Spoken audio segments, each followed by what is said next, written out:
The garden want water. The garden want water. You have the girl locked up all day. She can't even come out and play. Bumsy getting fat like butter. The girl wants some manual labor. The garden want water. The garden want water. The garden want water. The garden want water.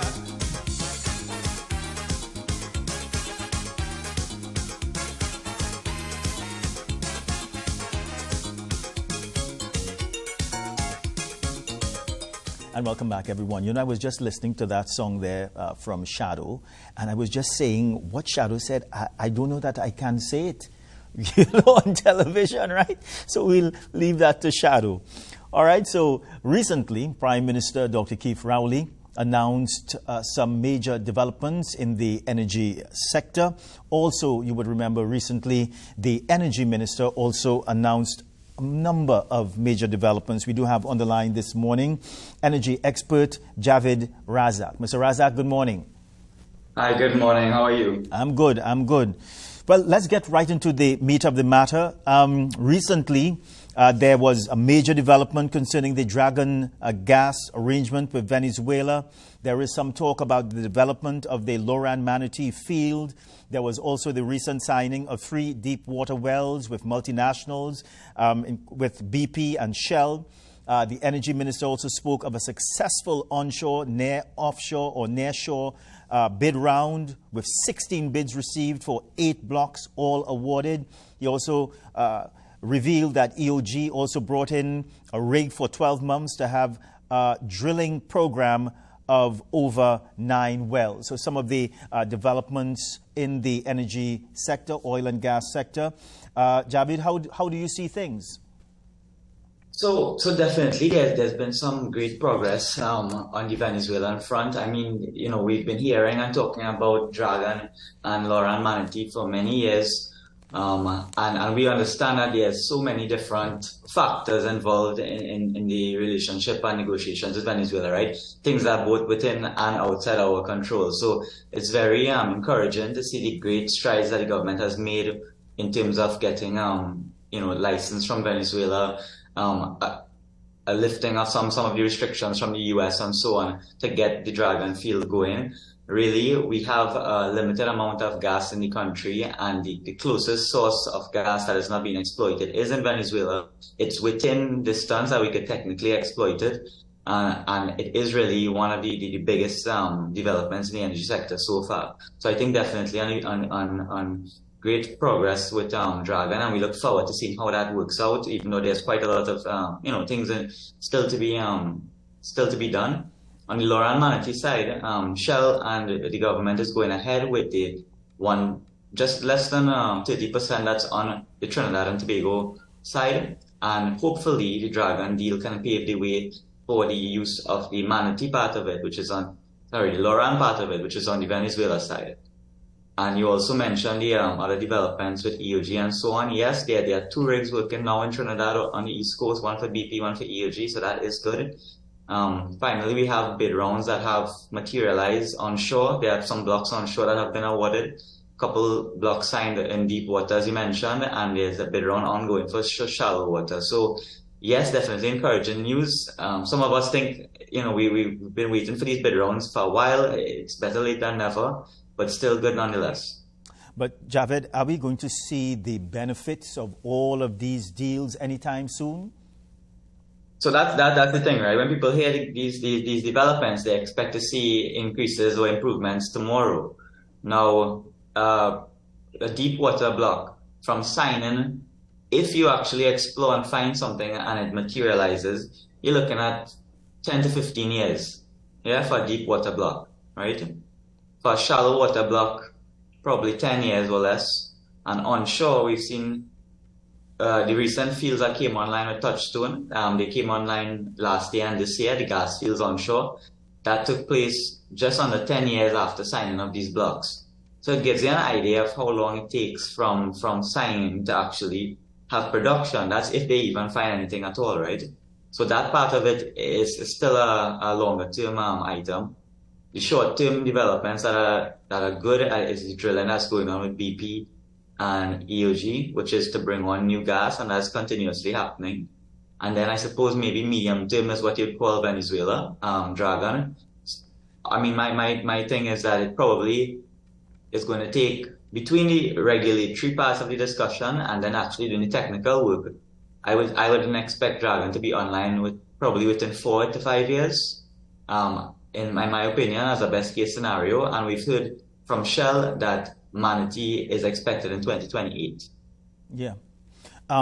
Over the years, we have been speaking about royalties and what we have been getting from all of these arrangements in the oil and gas sector. I think that last week also the Prime Minister would have been speaking about negotiations and was giving the impression that we have been getting, we have been getting the maximum benefit from these arrangements.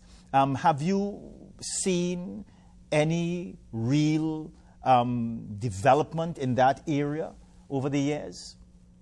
So one of the criticisms of the regulatory system in Trinidad and Tobago has always been, or for a long time has been, that we are not getting as much value as we should out of the energy sector, whether it's directly from taxation or what they call transfer pricing and money lost through LNG and things like that.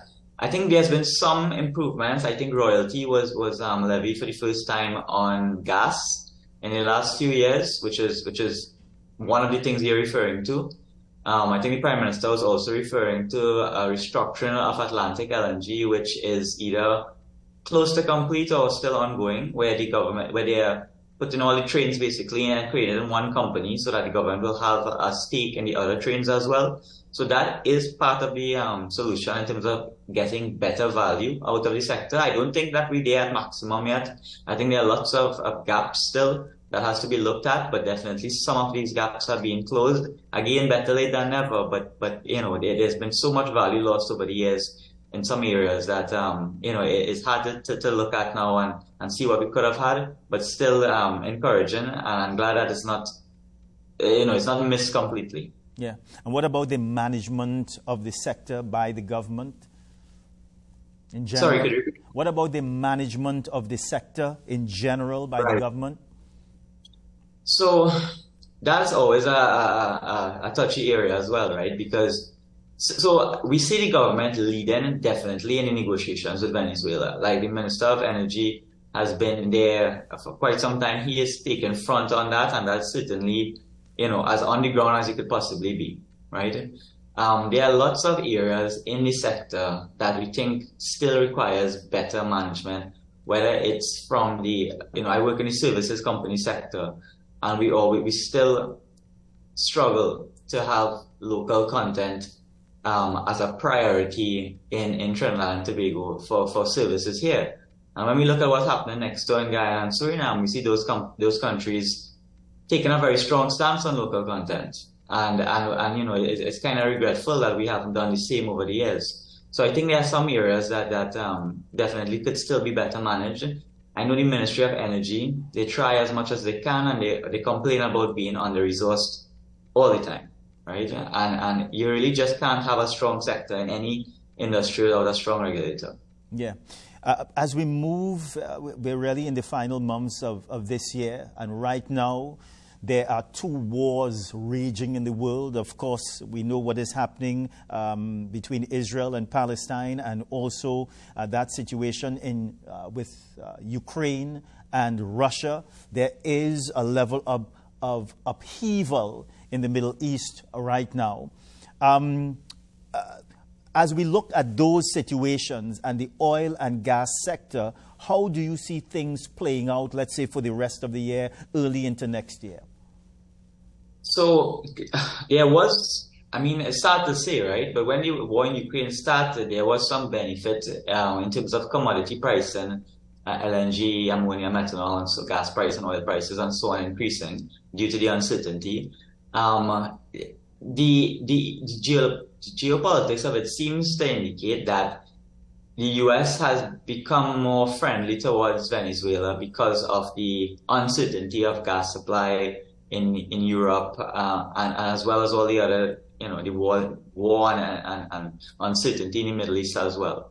So I think the biggest impact to us has been the warming up towards Venezuela, which we hope to see continue, even though we know that there are both US elections and Venezuela elections in the next year.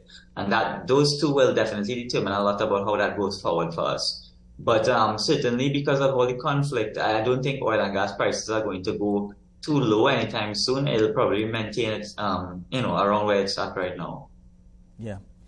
Does it put us in a better position when it comes to earning from the oil and gas sector?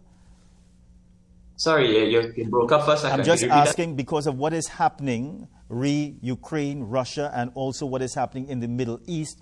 Does it put countries such as Trinidad and Tobago in a better position, the oil and gas sector, even concerning our negotiations?